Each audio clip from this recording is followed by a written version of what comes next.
saudara-saudara kaum muslimin rahimakumullah.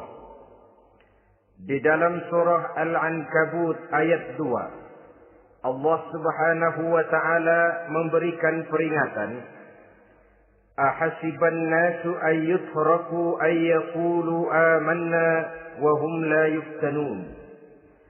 Adakah manusia menyangka bahwa mereka akan dibiarkan saja mengucapkan amanna, dibiarkan saja mengatakan kami beriman kepada Allah, wa hum la yuftanun, padahal mereka belum diuji lebih dahulu.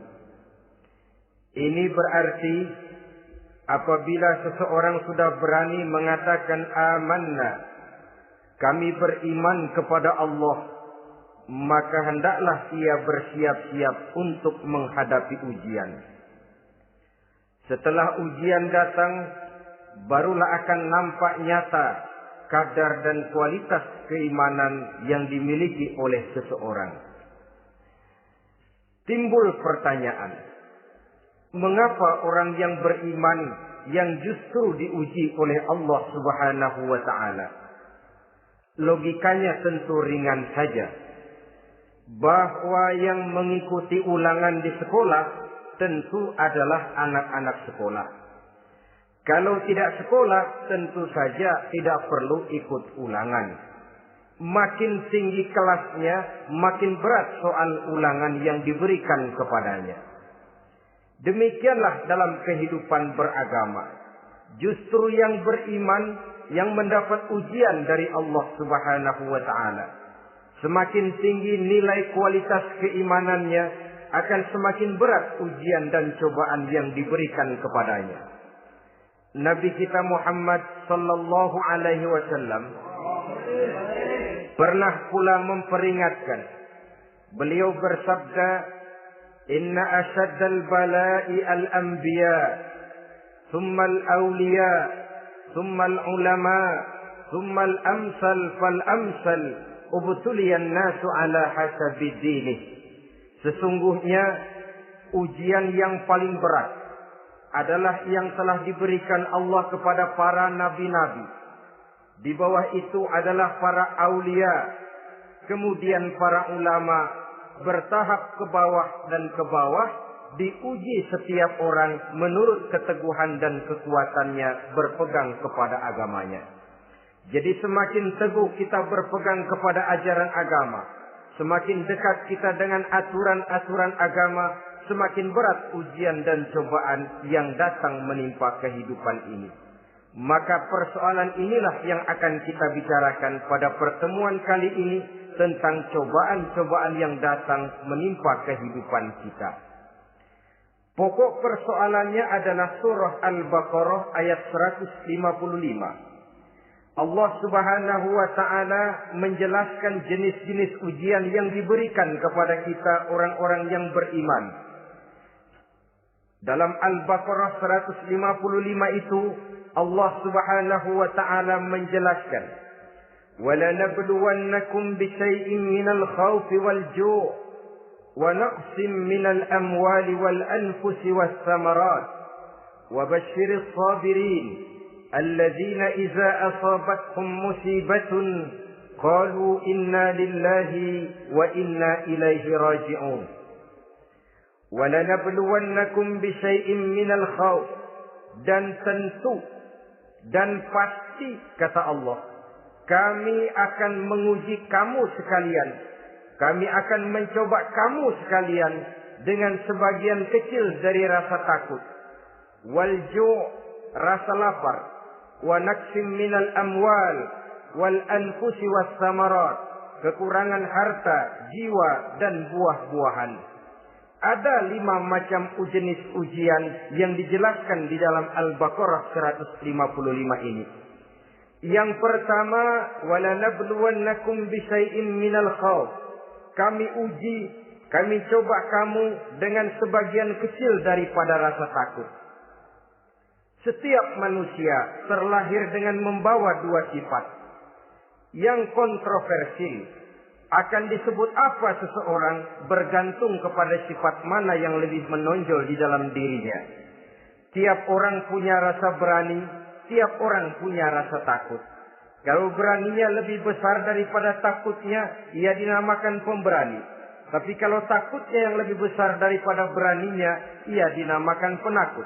Tapi yang jelas, dua sifat kontroversial ini memang ada dalam diri manusia.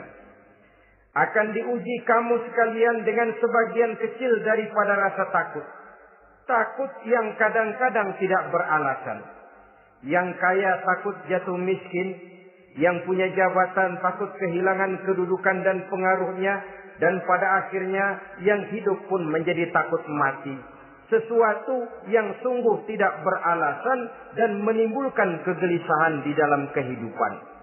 Mari kita lihat dampak yang ditimbulkan oleh rasa takut ini. Ada orang kaya yang takut jatuh miskin. Akibat rasa takutnya ini, pertama, ia menumpuk-numpuk harta sebisa-bisanya dengan menghalalkan segala macam cara. Tidak peduli halal haram, tidak ngerti hak batil, tidak tahu hak dan pantas dan ma'ruf munkar atau tercela. Yang penting ia bisa menumpuk-numpuk harta, menimbun-nimbunnya, tidak hanya cukup untuk dirinya sendiri. Kalau perlu anaknya sudah dipersiapkan untuk jadi orang kaya. Cucunya disiapkan jadi orang kaya. Anak cucunya, cucu-cucunya, seluruhnya. Dia takut jatuh miskin. Kemudian akibat dari rasa takut ini, ia pun terjebak ke dalam penyakit bakhil bin pelit alias kikir. Tidak sedikit pun tergerak hatinya untuk memberikan bantuan dan pertolongan kepada mereka yang memang memerlukannya. Termasuklah ia ke dalam apa yang diingatkan Allah. Allazi jama'a malan wa addadahu yahsabu anna malahu akhladah. Orang-orang yang menumpuk-numpuk harta kemudian menghitung-hitungnya. Dia menyangka bahwa hartanya akan dapat mengekalkan kehidupannya di dunia ini. Dia menyangka hartanya akan dapat mengekalkan kebahagiaannya di dalam kehidupan ini. Maka kerjanya hanya menumpuk dan menumpuk. Dan dia sangat takut untuk jatuh miskin. Saudara-saudara kaum muslimin rahimakumullah. Lalu yang kebetulan punya jabatan takut kehilangan kedudukan dan pengaruhnya. Maka ia akan melakukan segala cara dan jalan untuk menjaga keamanan dan ketenangan dari jabatan yang sedang didudukinya. Hilang kesadaran bahwa jabatan adalah amanah. Hilang pengertian bahwa kedudukan adalah alat untuk berbuat baik dan mengabdi kepada sesamanya. Yang ada pikirannya hanyalah bagaimana menjaga kedudukan dan pengaruhnya agar tetap ada dalam dirinya. Segala cara pun dilakukan dan kadang-kadang ia kehilangan kontrolnya. Kemudian pada akhirnya manusia pun dilanda oleh perasaan takut mati. Sungguh sangat tidak beralasan sama sekali. Karena mati adalah kewajiban dari semua yang bernama hidup. Dan Nabi mengingatkan, al-mautu babun fa kullun nasi dakhilu. Mati adalah merupakan satu pintu yang setiap orang akan masuk ke dalam pintu itu. Bahkan mati sesungguhnya bisa merupakan nasihat di dalam kehidupan kita. Beliau bersabda, taraktu fikum nasihataini, natiqan wa samitan. Aku tinggalkan kepada kamu dua macam nasihat. Pertama, nasihat yang pandai bicara, dan yang kedua, nasihat yang diam saja. Sahabat bertanya, nasihat yang pandai bicara itu apa ya Rasul? Beliau menjawab, Al-Quran. Kalau nasihat yang diam saja apa ya Rasul? Beliau menjawab, maut. Saudara-saudara kaum muslimin rahimakumullah. Yang kaya takut miskin. Yang punya jabatan takut kehilangan kedudukan dan pengaruhnya. Dan pada akhirnya yang hidup pun menjadi takut mati. Sesungguhnya takut-takut yang sangat tidak beralasan sama sekali.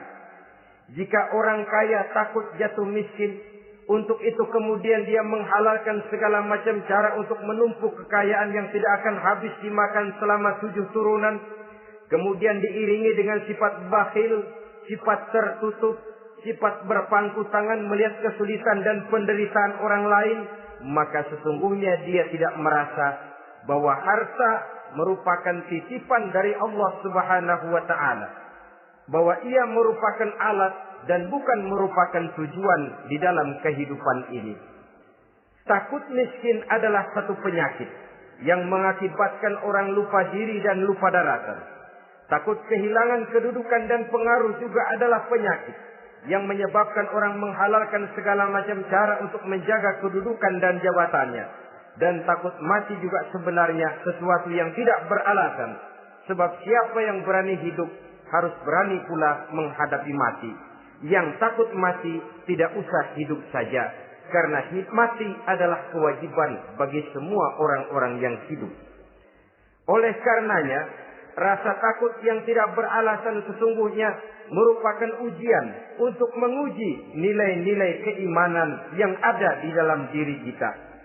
Orang kaya diuji dengan hartanya, pejabat diuji dengan kedudukan dan pengaruhnya, manusia hidup diuji dengan akan datangnya mati yang menjemput kehidupannya. Menghadapi ujian-ujian semacam ini, maka marilah kita menyadari, yang kaya tidak perlu takut miskin. Dari Allah harta itu datang, kepada Allah harta itu akan kembali. Yang punya kedudukan dan pengaruh tidak usah takut kehilangan kedudukan dan pengaruhnya.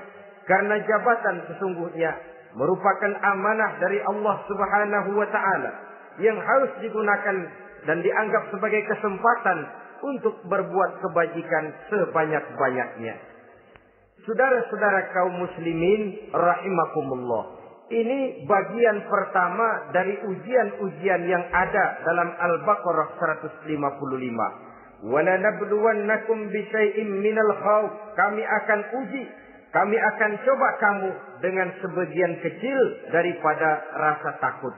Takut yang kadang-kadang saya katakan sekali lagi sangat tidak beralasan. Akibatnya bisa menimbulkan gejala-gejala yang aneh di dalam kehidupan kita. Saudara-saudara, yang kedua, walju, akan kami uji kamu dengan rasa lapar. Kelaparan belum tentu identik dengan kemiskinan. Bahkan di dalam surah An-Nahl ayat 112, Allah Subhanahu wa taala memberikan contoh yang sangat nyata dan jelas. وَضَرَبَ اللَّهُ مَثَلًا قَرْيَةً كَانَتْ آمِنَةً مُطْمَئِنَّةً يَأْتِيهَا رِزْقُهَا رَغَدًا مِنْ كُلِّ مَكَانٍ فَكَفَرَتْ بِأَنْعُمِ اللَّهِ فَأَذَاقَهَا اللَّهُ لِبَاسَ الْجُوعِ وَالْخَوْفِ بِمَا كَانُوا يَصْنَعُونَ. Allah memberikan contoh bagaimana keadaan satu negeri yang makmur, aman, tenang, tentram. Rezekinya datang dari segala arah. Fakafarat bi an'umillah, tapi sayang sekali penduduknya kufur dengan nikmat yang diberikan Allah Subhanahu wa taala kepada mereka. Akibatnya fa'azaqahallahu libasal ju'i wal khauf. Allah timpakan kepada mereka kelaparan dan ketakutan bima kanu yasnaun, sebagai akibat dari apa yang telah mereka lakukan. Marilah kita melihat contoh dalam Al-Quran ini untuk mengadakan introspeksi di dalam diri dan kehidupan kita masing-masing. Adalah satu keberuntungan bahwa kita sebagai manusia dijadikan Allah sebagai khalifahnya di permukaan bumi ini, yang ditugaskan untuk membudidayakan alam, mengelola dan mengambil manfaatnya bagi sebesar-besar manfaat di dalam kehidupan kita. Dijadikannya bumi untuk tempat tinggal kita sebagai hamparan di mana segala fasilitas dan kebutuhan hidup kita tersedia. Tinggal lagi kita pandai-pandai mengelolanya. Apalagi buat kita muslim yang tinggal di persada Nusantara tercinta Indonesia ini. Satu negara yang orang katakan untayan jamrut katulistiwa, yang hijau ranau subur makmur, melahirkan slogan dengan kata gemah rifah loh jenawi toto tentram kerto raharjo. Negara yang demikian subur, negara yang demikian indah, negara yang demikian hijau ranau ini apabila kita terkena fakafarat bi an'umillah, kufur kepada nikmat yang diberikan oleh Allah kepada kita, dia tidak akan mendatangkan ketenangan, dia tidak akan mendatangkan kesejahteraan, bahkan akan sangat boleh jadi akan menimbulkan kekacauan, ketidaktenangan dan kelaparan di tengah negara yang subur makmur. Inilah yang sangat menyedihkan. Kenapa ini bisa terjadi? Fakafarat bi an'umillah, orang kufur terhadap nikmat yang diberikan Allah Subhanahu wa taala. Diberikan negara yang subur, makmur, indah, hijau, ranau, tapi dikelola dengan cara yang brutal dan membabi buta. Menguras sumber daya alam melampaui sebagaimana yang seharusnya, sehingga memperkosa keadaan alam itu sendiri. Hutan dan belukar yang ditebangi secara liar dan sembarangan akan melahirkan gurun-gurun pasir yang gersang dan tandus, sehingga dengan demikian maka akan mengakibatkan malapetaka bagi kehidupan manusia itu sendiri. Begitu juga percobaan-percobaan ilmu pengetahuan yang mengundang dan mengandung reaktor-reaktor nuklir akan memberikan luka kepada alam itu sendiri, yang mengakibatkan akan kembali kerugian kepada makhluk bernama manusia. Saudara-saudara kaum muslimin rahimakumullah. Jadi dengan demikian, di dalam satu negara yang subur, hijau, ranau dan makmur, bisa saja terjadi kelaparan apabila kita ingkar, tidak mau bersyukur terhadap nikmat yang diberikan Allah kepada kita. Kita kelola alam ini seenak perut kita saja dengan tidak memikirkan akibatnya di kelak kemudian hari nanti. Kita ambil satu contoh. Orang-orang tua kita dulu pada umur 60 tahun, 70 tahun, kalau dia menanam kelapa, orang lalu bertanya, kakek nanam kelapa untuk siapa nanti? Apa jawabannya? Untuk anak cucu saya. Umur 60 tahun atau umur 70 tahun, ia masih menanam pohon kelapa. Untuk apa katanya? Untuk anak cucu saya di belakang kemudian hari nanti. Orang yang bisa menanamkan sesuatu untuk generasi yang akan datang, itulah orang tua yang bijaksana. Tapi orang yang menanam sesuatu hanya untuk kepentingan dirinya sendiri saja, maka itulah orang yang hanya mementingkan diri sendiri atau orang egois. Tapi lebih celaka lagi, orang yang mau melakukan sesuatu yang akan meninggalkan akibat bagi generasi yang akan datang, akibat yang tidak baik, itulah orang yang aniaya, orang yang zalim di dalam kehidupan kita. Bumi, tempat di mana kita manusia tinggal, bukan satu wujud yang tanpa batas. Pernahkah kita membayangkan cuma satu bumi untuk dihuni oleh 5 miliar lebih dari makhluk bernama manusia, yang kadang-kadang pertumbuhan sarana untuk menunjang kehidupan tidak sepesat pertumbuhan jumlah makhluk bernama manusia itu sendiri. Oleh karena itu kita dituntut untuk pandai-pandai mengelola, membudidayakan alam ini dengan tetap menjaga keseimbangannya, sehingga bahaya kelaparan yang merupakan ujian di dalam kehidupan, insya Allah tidak akan kita temukan di dalam kehidupan kita. Saudara-saudara kaum muslimin rahimakumullah. Ini kelaparan dalam artian sebagai satu bangsa. Bisa juga kelaparan dalam artian dalam kehidupan pribadi daripada manusia. Hidup ini kata orang berjalan bagaikan roda pedati. Sekali tempo naik kita ke atas, lain saat turun kita ke bawah. Ada saatnya kita jaya, ada saatnya kita pun mengalami kemunduran. Oleh karena itu, pasang surut kehidupan ini membuat orang seharusnya sadar bahwa pasang surut itu tidak harus menyebabkan pasang surutnya dia di dalam melaksanakan ibadahnya kepada Allah Subhanahu wa taala. Kelaparan boleh jadi memang merupakan ujian untuk menguji nilai-nilai keimanan seseorang. Apabila dalam kondisi lapar imannya mantap, imannya teguh, imannya kuat, maka dalam kondisi di mana perutnya tidak lapar, tentu iman itu akan lebih bertambah mantap lagi. Kalau orang perutnya kenyang, kalau orang perutnya berisi penuh, lalu imannya stabil, kemudian pada saat kelaparan imannya pun mengalami penurunan, maka di situ nyata, di saat dia diuji dengan kelaparan, kualitas imannya ikut menyurut, mundur ke belakang, dan mengalami proses degradasi, proses peluncuran dan penurunan. Oleh karenanya, marilah kita menyadari Allah Subhanahu wa ta'ala senantiasa memberikan yang terbaik kepada kita bersama. Kelaparan, apabila kita terima dengan sikap lapang dada, tidak akan menyebabkan kita menjadi berbuat nekat. Tetapi kita tetap dalam kontrol, tetap dalam keadaan yang stabil, tidak keluar dengan melakukan perbuatan-perbuatan yang negatif.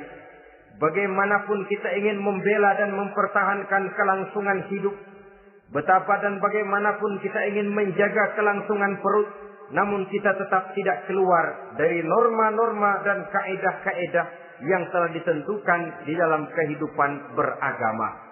Inilah cobaan yang kedua yang ada dijelaskan dalam Al-Baqarah ayat 155 tadi, berupa kelaparan. Yang ketiga, wa naqsim minal amwal, kekurangan harta alias kemiskinan. Kemiskinan, saudara-saudara, merupakan ujian dari Allah Subhanahu wa ta'ala untuk menguji sejauh mana kekuatan iman yang kita miliki di dalam kehidupan. Tetapi sesungguhnya bukan hanya kemiskinan, kekayaan pun pada hakikatnya juga merupakan ujian. Namun umumnya manusia akan lebih merasa diuji jikalau dia miskin daripada diuji jikalau dia menjadi orang yang kaya. Pada sisi lain kenyataan mengatakan banyak orang lulus ketika diuji dengan kemiskinan, tetapi gagal berantakan setelah diuji dengan kekayaan. Kemiskinan pun apabila kita lihat dari segi kehidupan bermacam bentuknya. Ada kemiskinan di bidang ilmu pengetahuan. Karena kemiskinan dan kebodohan memang merupakan dua saudara yang seakan-akan sekandung. Yang satu bisa menimbulkan yang lain, tapi paling celaka kalau keduanya sudah berjalan beriringan. Maksud saya, kemiskinan bisa menimbulkan kebodohan, kebodohan bisa menimbulkan kemiskinan, tapi yang paling celaka sudahlah miskin, bodoh pula. Miskin ilmu. Yang kedua, miskin akhlak. Ini lebih parah lagi daripada miskin ilmu. Kalau miskin ilmu orang sekedar goblok bin bodoh alias tolol, maka miskin akhlak ini menyebabkan orang kurang ajar, tidak punya budi pekerti. Sehingga dengan demikian miskin akhlak sesungguhnya lebih bahaya daripada miskin ilmu. Adapun miskin yang kita kenal pada umumnya dan juga yang dimaksud dalam ayat ini adalah miskin harta.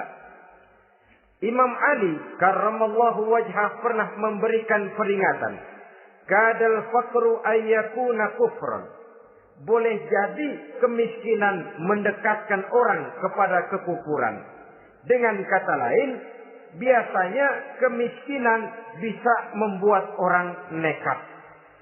Kalau sudah nekat, maka bukan cuma harga diri yang terjual, bukan cuma keluarga yang terjual, bukan cuma nilai-nilai materi yang dimilikinya yang terjual, bahkan iman dan keyakinannya, akidah dan pandangan hidupnya pun tidak akan segan-segan digadaikannya, dijualnya untuk mengatasi kelaparan dan kemiskinan itu tadi. Padahal selalu diingatkan, pandangan dan keyakinan, iman sesungguhnya merupakan insan paling mahal, sesungguhnya merupakan mutiara paling berharga di dalam kehidupan kita. Maka kemiskinan memang merupakan ujian. Banyak orang yang kebal berhadapan dengan segala macam cobaan, tapi pada saat diuji dengan kemiskinan, ia tidak tahan diri. Ia tidak sanggup menjaga dan mempertahankan akidahnya. Maka akidah yang cuma satu-satunya pun ikut terjual juga adanya.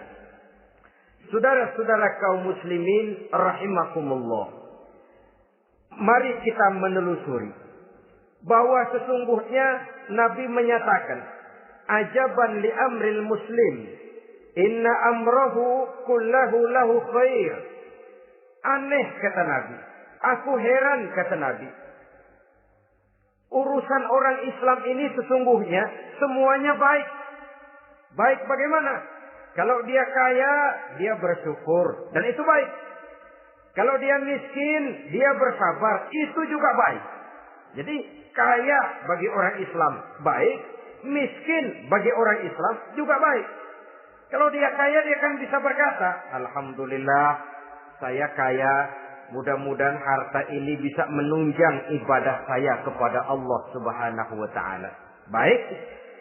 Kalau dia miskin, dia juga berkata, alhamdulillah saya miskin. Mudah-mudahan di akhirat nanti pemeriksaannya tidak lama-lama seperti orang kaya. Ya kalau melarat yang mau diperiksa apaan? Memang nggak punya apa-apa. Yang kaya boleh jadi pemeriksaannya rada seret, banyak sikutannya. Saudara-saudara kaum muslimin, dua persoalan ini baik kalau kita tidak salah terima. Mana yang lebih baik? Tentu yang lebih baik menjadi orang kaya yang bersyukur. Dan itu memang wajar. Kaya, syukur. Miskin, sabar. Yang luar biasa kalau mau tahu, miskin, syukur. Kalau kaya, syukur memang mestinya. Miskin, sabar. Ya mestinya lah. Miskin kagak sabar mau kemana? Tapi yang luar biasa sesungguhnya, miskin, syukur. Syukur bagaimana? Ya seperti saya katakan tadi. Alhamdulillah, mudah-mudahan di akhirat nanti pemeriksaannya tidak lama seperti orang yang kaya. Sehingga kata Nabi, setiap persoalan yang dihadapi umat Islam baik bagi dia. Miskin, baik. Kaya, baik. Asal orang tidak salah terima. Tapi sebaliknya, kalau salah terima, kaya, lupa diri. Miskin, lupa daratan. Pada posisi di mana dia sebenarnya tidak bisa menerima kenyataan dengan baik. Akhirnya kehilangan kontrol. Saudara-saudara kaum muslimin rahimakumullah. Karena itu pada pertemuan kali ini saya ingin mengajak kita bersama. Marilah kita menyadari betapapun kemiskinan yang datang menimpa, seluruhnya merupakan ujian yang datang dari Allah untuk menguji nilai-nilai keimanan kita. Jangan iman itu berubah, jangan akidah itu bergoyah. Jangan keyakinan dan pandangan hidup itu tertukar dengan keyakinan dan pandangan hidup lainnya. Bahkan dalam kemiskinan, orang biasanya menemukan diri dan kepribadiannya. Dalam kemiskinan, orang bisa berjalan lebih lurus untuk mendekati Allah Subhanahu wa ta'ala. Sesungguhnya kemiskinan bukan merupakan sesuatu yang harus kita takuti. Apalagi kalau ia memang merupakan ujian. Kemiskinan yang merupakan ujian adalah kemiskinan yang akan berakhir dengan kebaikan. Saudara-saudara kaum muslimin, tapi jangan lupa membicarakan pokok persoalannya. Ini kalau kemiskinan menimpa orang-orang yang beriman, itu yang ujian. Kalau nggak beriman, melarat, bukan ujian, persekot.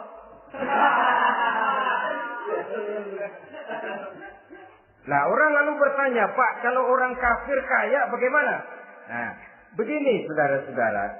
Dalam agama itu ada yang disebut nikmat, ada yang disebut istidraj. Kalau nikmat itu hanya diberikan kepada hamba-hamba yang beriman. Kalau istidraj itu diberikan kepada siapa saja yang mau berusaha. Tidak soal dia beriman atau tidak. Tidak soal dia mau bersujud atau tidak. Asal dia berusaha, dia dapat. Itu yang dinamakan istidraj. Seperti orang mancing ikan, mesti diberikan umpan. Setelah umpan itu dimakan, tidak langsung ditarik, tapi diulur dulu. Sampai kira-kira mata kail itu nyangkut di leher si ikan, baru diangkat ikan itu ke atas, dan sampai di atas, kita bisa maklum nasib ikan tadi. Bisa digetok, bisa dibacok, bisa digoreng, bisa dipepes. Tapi yang jelas nasibnya merana. Maka kalau ada orang makin jauh dari agama, makin kaya, makin tidak mau sholat, makin berlimpah hartanya. Saudara tidak usah heran. Cukup dalam hati saja. Ikan lo. Jangan keras-keras, marah dia.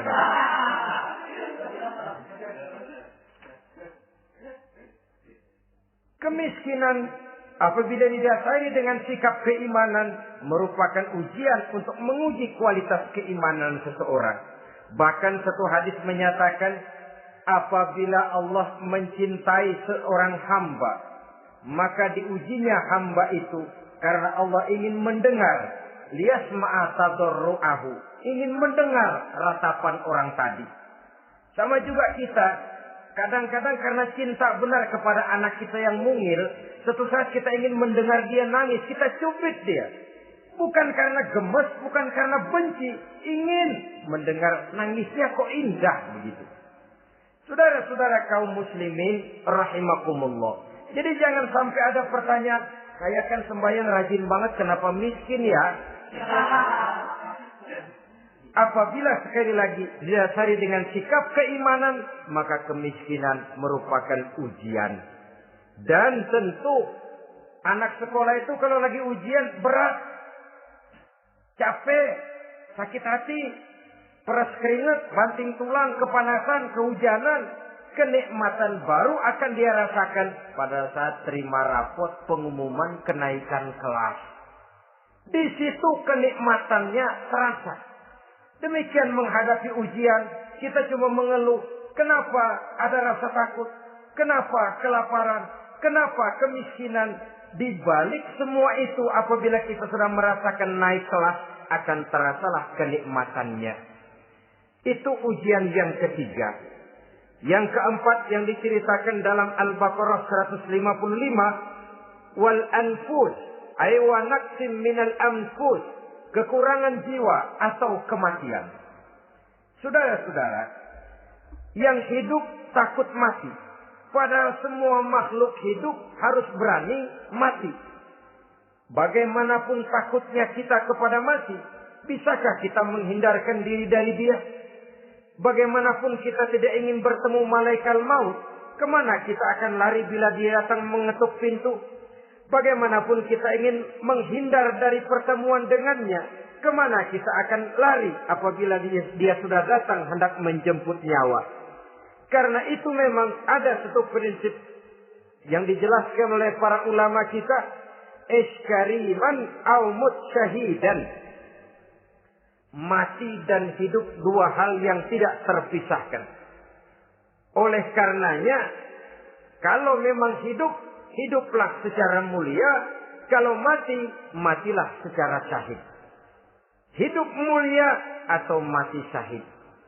Jangan terbalik. Hidup sia-sia, mati konyol.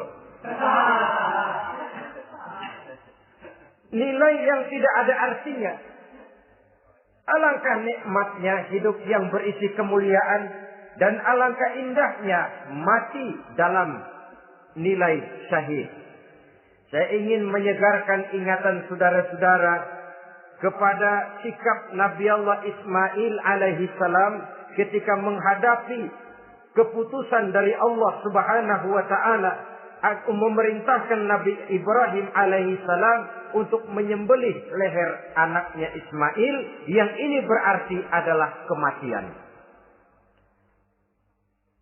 Ketika datang perintah untuk menyembelih leher Nabi Ismail, Nabi Ibrahim berkata kepada putranya, "Ya bunayya inni ara fil manami anni azbahuka fanzur maza tara." Ananda Ismail, ayah mimpi diperintah oleh Allah untuk menyembelih lehermu. Menurut pendapatmu bagaimana mimpi ini, nak? Laksanakan atau tidak usah? Saya tidak sanggup membayangkan. Anak cuma satu-satunya. Sudah lama diharapkan. si buah hati, belahan jantung, pelanjut cerita, penerus sejarah. Ketika anak ini sedang lucu-lucunya, turun perintah untuk menyembelihnya. Ya, kalau anak kita banyak, turun perintah potong leher anakmu, mungkin kita bisa pilih yang mana yang rada bandelan nih.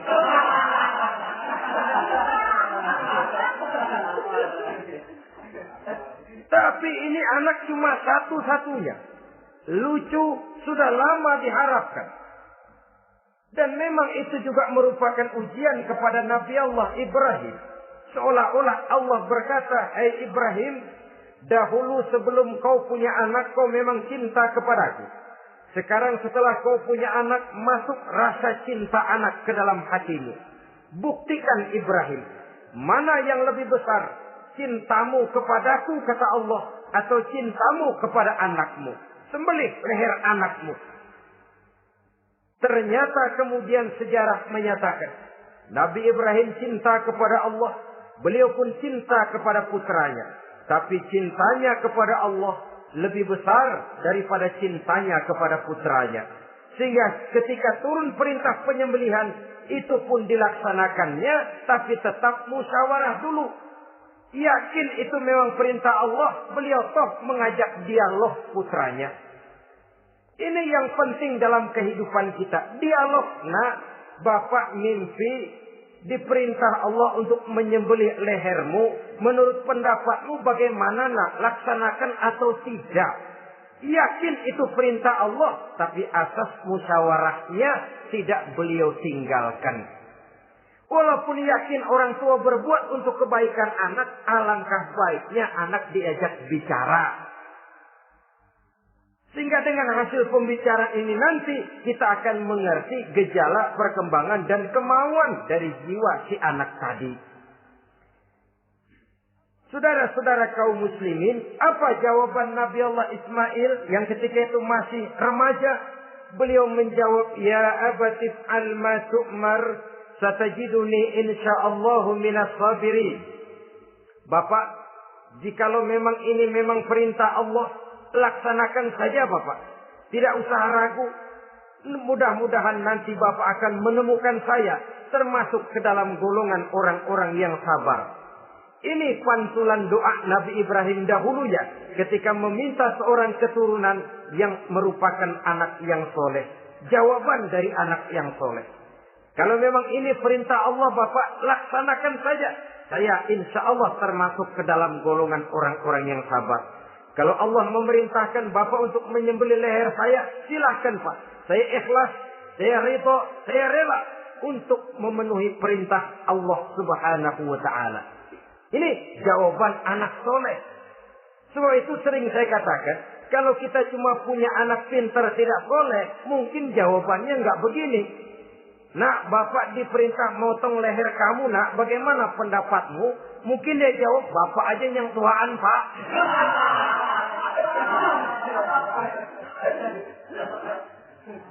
Saudara-saudara kaum muslimin rahimakumullah. Jadi prinsip ini gugur memenuhi panggilan Allah. Hidup mulia atau mati dengan syahid. Dua pilihan yang harus dua-duanya bisa kita laksanakan. Iskariman au mutsyahidan. Kalau hidup, hiduplah dalam kemuliaan. Kalaupun mati, matilah sebagai syahid.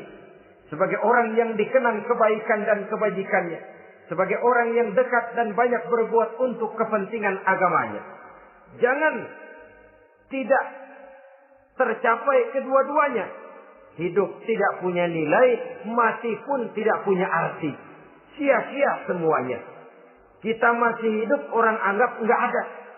Dalam istilah tauhid disebut wujuduhu ka'adamihi. Adanya sama dengan tidak adanya. Dia sih ada apa enggak ada, sama gitu-gitu juga. Alangkah ruginya kalau ada kita dianggap sama dengan tidak ada. Apalagi kalau kita sudah tidak ada, ya tidak ada beneran. Iskariman au mutsyahidan. Hiduplah mulia atau matilah sebagai syahid. Saudara-saudara kaum muslimin rahimakumullah. Mati sesungguhnya juga merupakan ujian. untuk menguji sejauh mana persiapan yang sudah kita lakukan di dalam kehidupan ini untuk menyambut.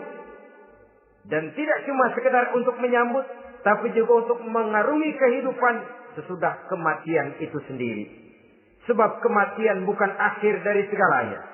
Kematian cuma satu pintu di mana kita akan masuk dan akan berjalan kembali menelusuri fase-fase kehidupan yang telah ditentukan oleh Allah Subhanahu wa taala.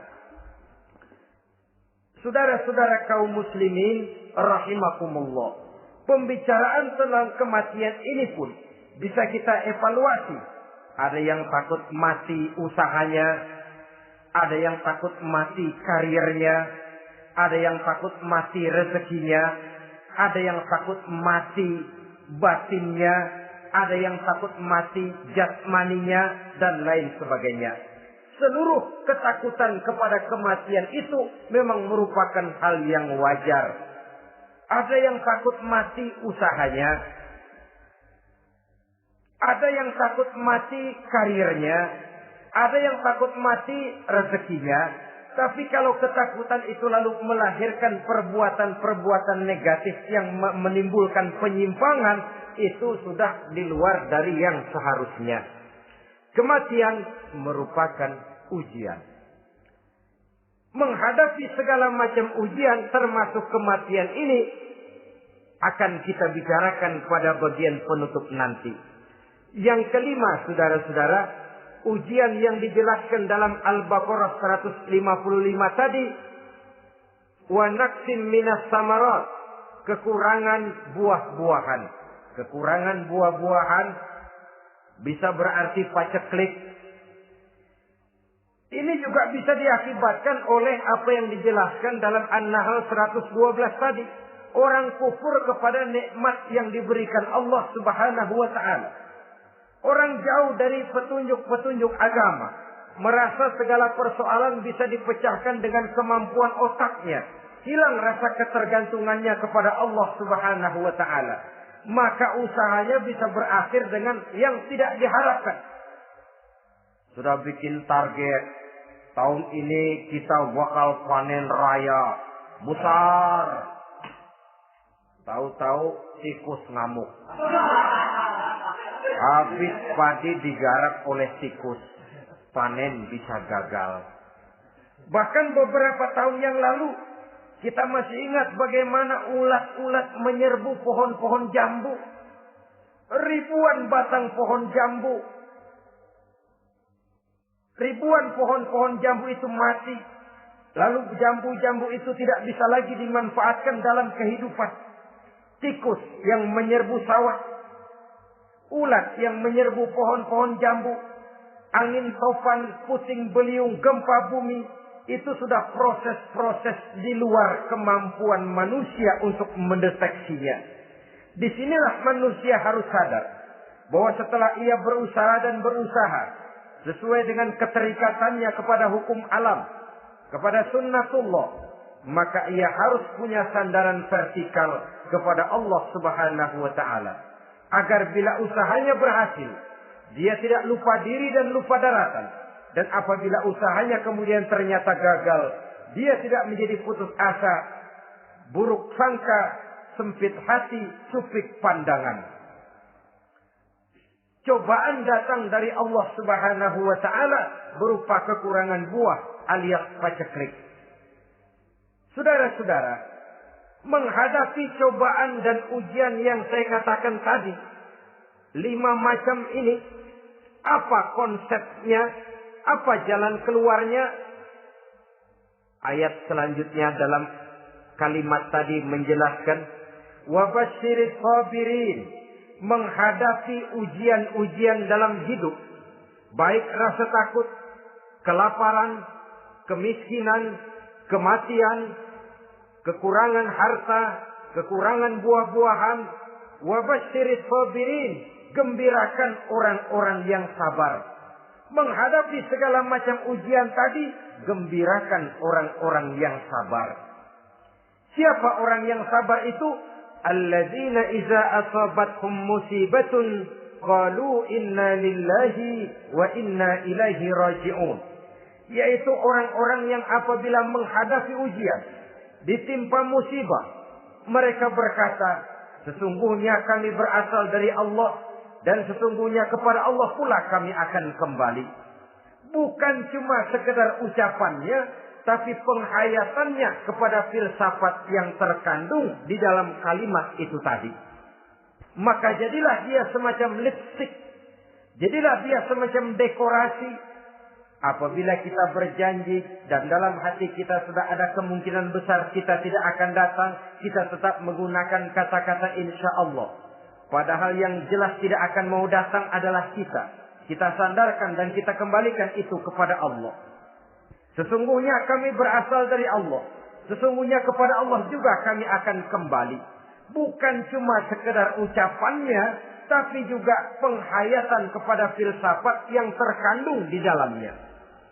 Kalau suatu saat kita harus kehilangan harta yang kita miliki, kenapa tidak berpikir inna lillahi wa inna ilaihi raji'un? Bahwa dulu pun ketika lahir ke dunia ini, tidak ada harta yang saya bawa. Kalau sekarang harta itu hilang, inna lillahi wa inna ilaihi raji'un. Itu yang saya maksud. Kalau satu saat kita harus melepaskan pangkat jabatan yang kita sayangi, kenapa kita tidak kembali kepada inna lillahi? Dulu pun ketika waktu lahir ke dunia ini, tidak ada pangkat dan jabatan yang saya bawa. Kalau sekarang harus pensiun, inna lillahi wa inna ilaihi raji'un. Ini kadang-kadang enggak. Dengar mau mutasi, mau pensiun, mulutnya inna lillahi, tapi gerbek-gerbek dukun diusut.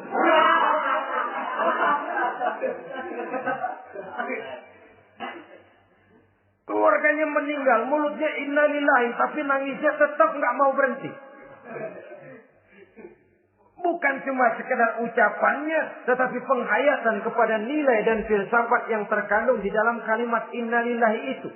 Sesungguhnya segalanya saja berasal dari Allah. Segalanya saja akan kembali kepada Allah Subhanahu wa ta'ala. Kalau ini yang kita jadikan landasan, maka sesungguhnya menghadapi berbagai ujian ini, kita tidak akan salah singkap. Tidak akan salah tingkah, tidak akan salah sikap.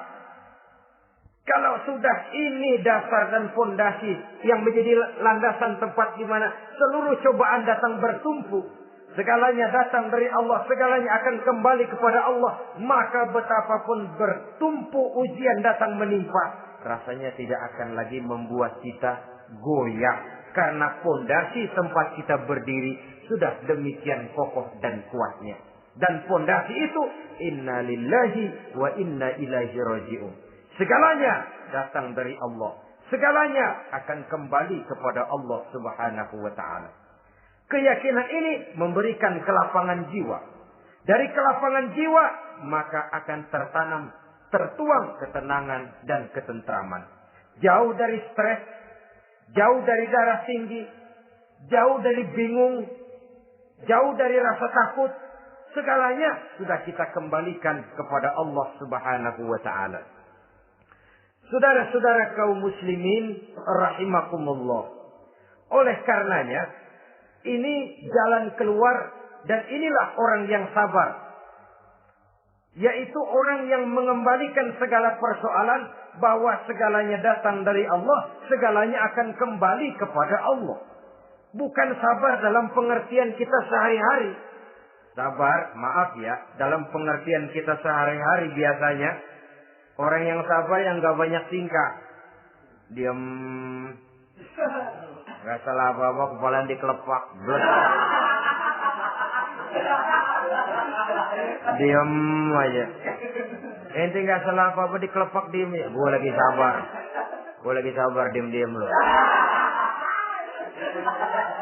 Rasanya ini sih, kalau sabar macam ini yang kita punya, boleh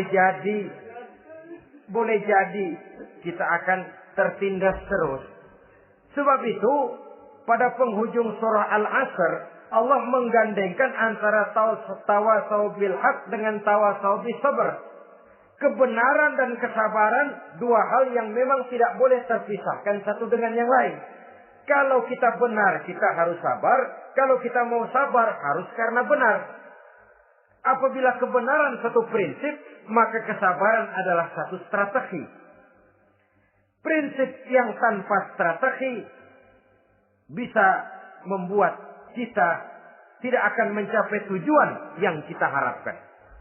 Artinya, kebenaran tanpa kesabaran membuat kita mudah dipatahkan orang, tapi kesabaran tanpa kebenaran akan membuat kita diinjak terus oleh orang lain. Karena itu, kalau yakin kita benar, harus sabar. Kalau mau bersabar, harus karena benar. Dalam hal ini, sifat sabar yang dicontohkan oleh Rasulullah Sallallahu Alaihi Wasallam sungguh memang merupakan jadi panutan. Sepanjang persoalannya adalah persoalan pribadi. Sepanjang pribadi beliau yang dihina, sepanjang pribadi beliau yang dicaci maki, beliau biasanya bisa mengendalikan diri. Tapi kalau sudah agama masalahnya, maka beliau pun tidak segan-segan mencabut pedang, maju ke medan perang. Bukan untuk memaksakan agama dan keyakinan, karena agama dan keyakinan memang tidak bisa dipaksakan. Tapi untuk menjaga, membela dan mempertahankan agama dari hinaan, cemoohan dan caci maki orang lain. Yang kita lakukan sebaliknya. Kalau pribadi kita yang dihina, marahnya 17 langit. Tapi kalau sudah agama dicaci maki orang, agama dihina orang, agama diremehkan orang, biarin dah, masih banyak ustaz. Cuma masalah ustazkah agama itu? Cuma urusan kiaikah agama itu? Tidak. Agama itu urusan setiap pribadi muslim. Ya, dia jadi pengusaha. Ya, dia jadi pejabat. Ya, dia jadi seniman. Ya, dia jadi teknokrat. Ya, dia jadi ekonom. Ya, dia jadi pakar di berbagai bidang. Agama adalah masalah setiap kita. Kalau pribadi Nabi yang dicaci, pribadi yang dihina dan dicemoohkan orang, beliau mengendalikan diri. Tapi kalau sudah agama taruhannya, beliau tidak segan-segan cabut pedang, maju ke medan perang. Sabar, tapi pada tempatnya. Sabar tidak dalam artian diam, delohom, ayem-ayem, gelenggem, menunggu embun yang turun dari langit. Emang lagi lapar, sabar aja. Nggak usah makan, nanti juga waktunya Tuhan kasih kenyang-kenyang. Kalau sabar macam ini yang kita pakai, lapar terus dah. Emang giliran sakit, sabar aja. Nggak usah berobat, nanti juga waktunya baik, sembuh. Mati terus dah.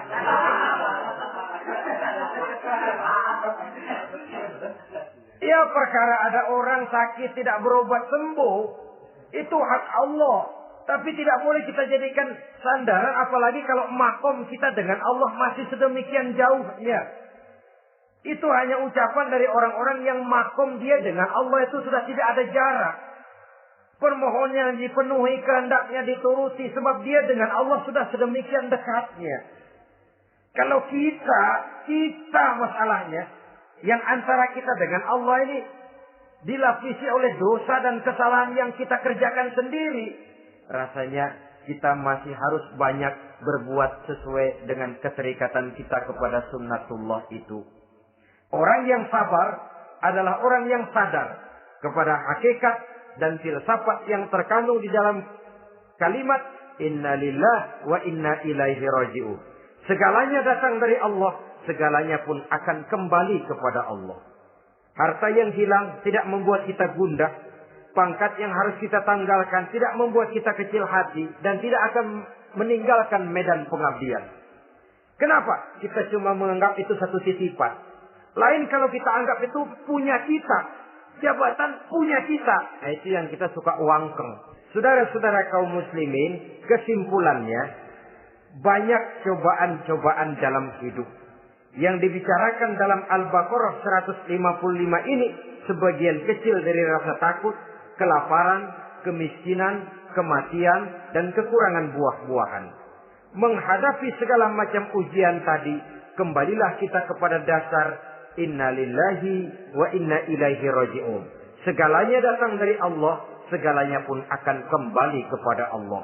Semoga dengan sikap ini kita akan lapang dada menghadapi ujian dan akan semakin tangguh iman dan akidah kita menghadapi cobaan yang datang menimpa. Inilah pertemuan pada kali ini. Semoga ada manfaatnya. Terima kasih atas segala perhatian. Mohon maaf atas segala kekurangan. Usikum wa nafsi bitaqwallah. Wassalamualaikum warahmatullahi wabarakatuh.